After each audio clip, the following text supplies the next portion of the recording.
Google வந்து யூஎஸ்ல 96 million கொசுக்களை release பண்ண போறாங்க. ஆமா, மஸ்கிட்டோஸ் தான்.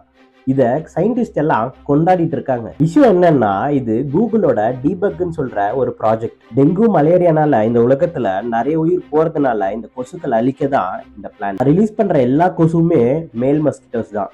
மேல் மஸ்கிட்டோஸ் நம்மள கடிக்காது. சூர்யாவோட காப்பான் மூவி பார்த்திருப்பீங்கல்ல, அதுல எப்படி கார்பரேட் கம்பெனி வெட்டிக்கிளியை உருவாக்கி ஃபார்மர்ஸோட லேண்ட் அழிக்கிறாங்கல்ல, அதே மாதிரி தான் கூகுளும் ஏதாச்சும் வில்லங்கமா பண்ணுவாங்கன்னு யோசிப்பீங்க. ஆனா கான்செப்ட் காப்பான் மாதிரி தான். ஆனா இது நல்லதுக்கு.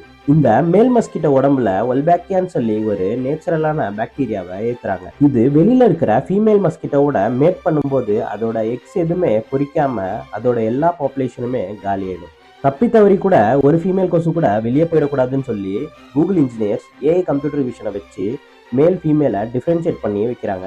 யூஎஸ்ல இது இப்போ பெருசா பண்ண போறாங்க. இதை இபிஏ கூட சேஃப்னு சொல்லி அனௌன்ஸ் பண்ணிட்டாங்க. இந்த டெக் இந்தியாவுக்கும் வந்தா நல்லா இருக்கும்ல. நீங்க என்ன நினைக்கிறீங்கன்னு சொல்லி கமெண்ட்ல சொல்லுங்க, பார்ப்போம்.